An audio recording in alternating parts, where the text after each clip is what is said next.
What's up, y'all? It's your boy Beasley here, coming at you guys today with a review of the Real Housewives of Potomac Season 5 Reunion Part 1. I must say, y'all, karma, you either gonna pay in the front end or the back end. And to my surprise, Giselle was on the receiving end of the karma she built up ever since she's been on this entire show. But before we get into that, I want to talk about the fashion. You know, I'm a fashion dude. It may not look like it because where am I going during COVID? Hair ain't done, but hey, I am big into fashion. I have a fashion background. And I want to list the ladies from best dressed to worst dressed. Starting off with best dressed, I got to give it to Monique. Now, I must say, I wasn't really feeling the yellow theme at first. Like, when I saw like the group photo of everybody, I thought it just looked like a big vial of piss. But I gotta give it to Monique. Like, everything was on point with her from top to bottom. That asymmetrical bob with the blunt cut was absolutely just cut to perfection. Her makeup was on point. The dress fit her like a glove. Like, she looked great. 10s across the board. Second best dress, I'll give it to Wendy. To my surprise, like, Wendy was like the second best dress out of everybody. She got her hair together. The dress, like, you had to see her in the dress on her Instagram when she's like sitting down. Like, it's a very cute pic. She looked absolutely gorgeous in it. And then third best dress, I will give it to Candace. Now, a lot of people didn't like Candace's dress. I absolutely loved it. Like, I liked the bow. I loved her top knot ponytail that was braided. It looked really good. And her makeup was on point. Fourth, I would give it to Karen. I honestly didn't really like Karen's dress at all. Like, sitting down, it looks terrible, but standing up, it looks just a little bit better. Her hair was just alright to me. Like, I wasn't a big fan of Karen's look, but she didn't look the worst. Fifth, I would give to Giselle. Giselle just looked like the mom chaperoning at prom. Like, that's what she looked like to me. She didn't look terrible. Like, this isn't the worst Giselle's look, but she didn't really look great either. Sixth, I would give to Robin. She looked like an Oscar trophy. That's what she looked like to me. Like, she looked like an Oscar award. And I didn't like her crimped bob either. Like, this is not 2002. And then lastly, I would give it to Ashley. She looked like, to me, like a pregnant Chiquita Banana without the headdress. Like, I wasn't really feeling it at all. And then, like, the big slit in her dress, it just didn't look good to me. Like, I wasn't feeling it. But start off, they do a montage of basically how everybody over the course of this show has changed, except for Giselle. So, I mean, Giselle really just looked exactly the same. Like, she hasn't really elevated her style, and if anything, has gotten worse. They then talk about Giselle's lack of style, which I've caught out since day one of this show. Like, a lot of people were blinded by Giselle's beauty in the first season, but over time, like, you just come to realize when it comes to dressing, the girl is just absolutely basic. Like, it doesn't make sense. So Karen kind of goes in on her style when Andy asks her about it, and she's like, she keeps it straight. She's like, your style is tacky, like, but that's you. Like, that's like your what did she say? That's your trademark. Like, you're just tacky, basically. And then Giselle's like, I don't take offense to being tacky because it mainly came from Karen. And I'm just like, no, girl. Like, me and the rest of the motley crew that watch the show have been calling you tacky since day one. So Wendy, who took the words right out of my mouth, she says, the problem with Giselle is she suffers from pretty girl syndrome. Like, she's so pretty to where she didn't really ever have to, like, try. Like, she didn't have to go the extra mile, which I pretty much have said that in one of my videos. So, and then they asked Robin's opinion, and she's just like, like, why are you asking me? She's like, Giselle, my homegirl, she has, like, bold choices that, they work for her. Like, she wears stuff that I wouldn't necessarily wear, but it works for her. And Candace is kind of like, what, I love you, Giselle, but I just want to see you, like, I just want to see it all put together for once. Like, it's just, the thing with Giselle is something about her is always off, no matter what outfit it is. Like, it's like you go in the mirror and you take an accessory off because you're doing the most. She needs to take about, like, 5 or 6 things off. So Andy then asked Giselle and Robin how they've been able to maintain their friendship over the years, and Robin was kind of like, it's because it was a genuine friendship. It wasn't built on just being malicious to other people. Now, I do believe Robin and Giselle are, like, very good Judys in real life, but at the same time, I feel like them two stick together because they do try to gang up on other girls on the show, but it doesn't work because both of them can't really stand on their own. Like, especially like Giselle. Like, to me, Giselle, it's like Giselle wanted to be the villain of the show, but in reality, she's not built for this. Like, she's not built like that. Like, she is never prepared at these reunions at all. So they then highlight Wendy and her 4 degrees. And then she talks about how like the newfound fame from the show is really like giving her like it's taking her to like a high. Like people recognize her out on the street and within the Nigerian community. She's treated like a princess. So Ashley is like she's proud of Wendy and her accomplishments, but it's like you use your degrees to put other people down, which is the only problem I really have with Wendy. And I relate to Wendy to an extent because, you know, my parents wanted me to get these degrees. I'm the only guy, I believe, around my age in my family that has a degree. And it's like, I'm getting this MBA, but I don't want it anymore because it's like, it's kind of useless. Like, yeah, degrees are important and all, but if you're not really putting them to use, then like, it's really just a piece of paper at the end of the day. And, you know, Wendy takes offense to that because she says she always has to put in, she's always on the defense of having to defend her 4 degrees. And it's like an esteemed privilege of her to, as a black woman, to be where she is today. And it's like, we get that, Wendy. Like, we're proud of you, but you have an elitist attitude about you. Like, that's the main, in my opinion, that's the main problem that everybody had with Wendy.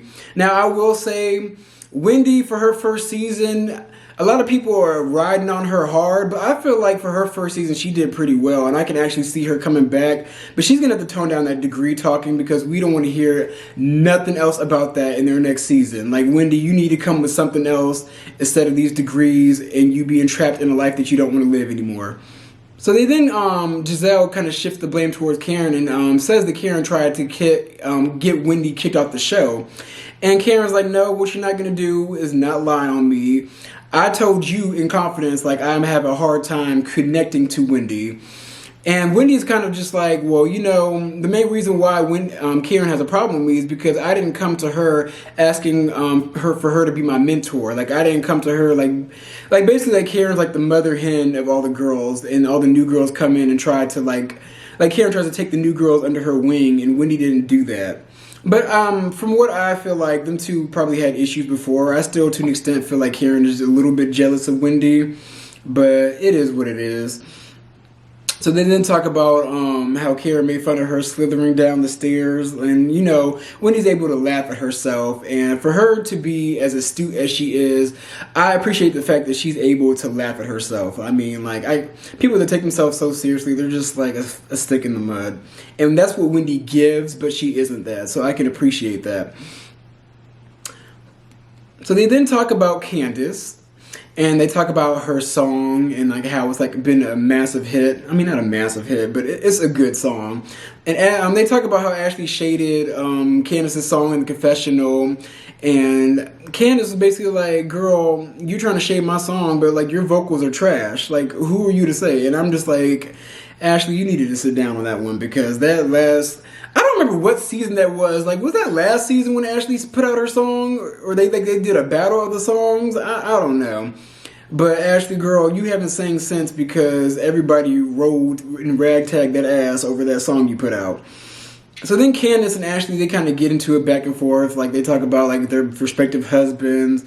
And then, you know, them two, they just don't like each other. They're never going to like each other. Like, we just got to move on from there. Like, it's... Like, Ashley and Candace, like, I will say this time and time again. Like, I really thought when they introduced Candace to the show, I thought it was going to be the young girls versus, like, the older girls. Like, I thought it was going to be Monique, Ashley, and Candace versus Karen, Giselle, and Robin. And that really, like, the complete opposite happened. So, I don't know. Like, it's just crazy. Like, you would think that them two, they had the most in common. They ended up hating each other. Like, that's just surreal to me. So then a guest asked if colorism was involved in calling Wendy aggressive. And in my opinion, to an extent, yes, colorism was involved. Like, this all dates back to last year with the Evelyn versus OG on Basketball Wives situation, calling African, like a black woman with actual African features, aggressive. Like, yes, there was colorism at play, and then them trying to get Candace to apologize to Ashley when really they both needed to apologize to each other. Because in the beginning of the season, nobody was calling Ashley out for what she did in the previous seasons and what she's done to everybody else in the past. So I understand that there was a lot of colorism at play in that aspect. So they then also talk about Candace's Twitter fingers and how, like, does she ever feel remorseful for the vile thing that she said over the internet?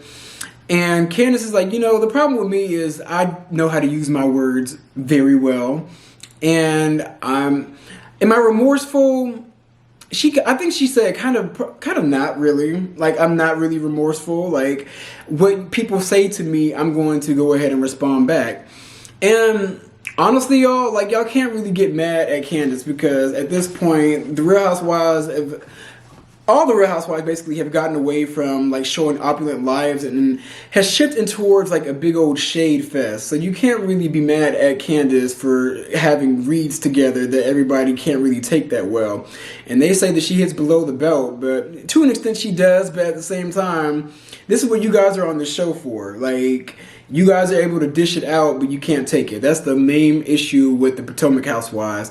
But it kind of like has me thinking about like the Housewives franchise as a whole have kind of steered into like a dark place, if that makes sense. Like, it's kind of like everybody's just gotten so vile and nasty to each other, and people have legit like had their lives ruined by being on this show. I mean, yeah, the money is good, but at sometimes at what cost? Like, how low are you willing to go in order to stay on this show? They get into Giselle and Jamal. I've been saying from day one that their relationship was fake. Like, this was a fraud. Like, this was a way for Giselle to have a storyline this season because, honestly and truthfully, what was Giselle's storyline this season if Jamal wasn't there? What would we have talked about with her besides her remodeling her tacky-ass house? Like, what else would have Giselle had going on? Like, they talk about, also, speaking of that house, they talk about Giselle's decor and how, like, her decor style is just absolutely just tacky, but, like, it's her decor style. Like, she has to look at that shit. So, it is what it is. And then they talk about Every Hue Beauty, which I said from jump, the minute she stopped promoting Every Hue Beauty was the minute it was not in stores anymore. Like, she tweeted the fact that it was in Target, which was a huge accomplishment. But yet you went ahead and you, in that previous season, I think actually that same season, you shaded Karen in her business venture. And Karen points out the fact that, like, I'm in Neiman Marcus, I'm in Bloomingdale's. Where's Every Hue Beauty? And then she's like, oh, the manufacturer shut down due to COVID. And I'm like, nah, Negro, that your line has been shut down. And then Karen reveals, girl, please, like, they liquidated your line. Like, it's been gone. Like, I even went on the website a few days ago and it was nowhere to be found. I Googled it. You can't go anywhere. There was a website. It said nothing found, no information, error 404. Like, there was nothing there on, like, for Giselle's line. So it's just like, girl, like, what happened? And then Andy asks about how her children kind of currently feel about Jamal, and she kind of reiterates the fact that seeing how they interacted on the show kind of made them want to come closer and made Jamal like come to them and basically like get better acquainted with them, if that makes sense. Like, I forgot what exactly she said. It kind of felt like she was kind of talking out of her ass a little bit, in my opinion. I mean, I felt like she was lying in regards to her and like Jamal like sitting down with the kids and trying to get them to be on like one accord. Like, I just felt like at this point of the show, I felt like almost everything that came out of Giselle's mouth was a lie, and they were catching her in her lies, and she couldn't even take the heat. So Karen asks if she's back with Jamal, and then Giselle was like, yes. And then Karen basically calls her a liar and asks like if Jamal has had a baby recently. And then Giselle kind of tried to brush that off, but then Monique hops into the whole entire scene and shuts shit down when she pulls out her binder of her receipts. And she says like, Jamal is with a whole nother woman, had a whole nother baby, and she's the one who actually sent Monique the receipts herself. And then Andy's like, well, how do we know this is a receipt? And then Monique is like, is this Jamal's number? 404 something, something, something, beep, beep, beep, beep, beep. And then Giselle's face was cracked. She was just like, yeah, that's his number. And then Monique proceeds to read off the receipts, and Giselle was just sitting there just like sweating like bullets. Like she couldn't even, like Giselle didn't even have a comeback. Like she was just like deadpan, like, oh wow, so this is what happened. Like it was almost, like I almost got secondhand embarrassment for her. But then you play back everything that she has done in the past, and it's just like, no girl, this is your comeuppance for everything that you have done over these past seasons of calling everybody out, holding people to the fire about their own business and not really worrying about your own, and being the bone collector and being messy. Like, you're so messy, and like, here it is. Like, this is your karma right in front of your face. And it's crazy because I really thought that this reunion was going to be just centered around Candace and Monique, because that's what the whole season was about. But they really were getting, like Monique and Karen were getting in on Giselle. And then Candace even tried to take up for Giselle. And Candace was like, why are we, like, what are you doing this? Like, you're going to spend time at your busy day to collect receipts over like something that's not even verified. And like Monique paid her complete dust, and she went off on her because like, you try to talk about my husband and my family and try to tear my family apart when your man, oh holy whore out here, is slinging his big dick all around Atlanta, which it has been said multiple times, like Pastor R. Kelly ain't faithful. Like he is just, like, you could even look at him and tell that he's not to be trusted. Like, something about that church, New Birth, it just has some bad energy in it, and he adds to it. So after Monique ends up reading the real sheer filth out of Giselle, Karen then asks Giselle, like, so, with all that said, is Jamal coming? And then Giselle's like, no, he's not coming. And Karen's like, of course not. And then the episode ends. And y'all, I tell you, like, Giselle had this coming a long time. Like, a lot of people are actually taking up for Giselle and calling Monique classless about this. Like, no, Monique was well in her right to do this. I mean, you can't be the good guy all the time. Like, sometimes you gotta be the villain in somebody's story. Sometimes you gotta get a bitch together. Like, I was absolutely here for that 100%. But those are my views on the episode. It was a great reunion. Usually part ones of the reunion are boring as hell, but this, like, was on point and made up for the last few episodes of this season. But those are my views. Be sure to like, comment, and subscribe, and I'm going to come at you guys with some more content.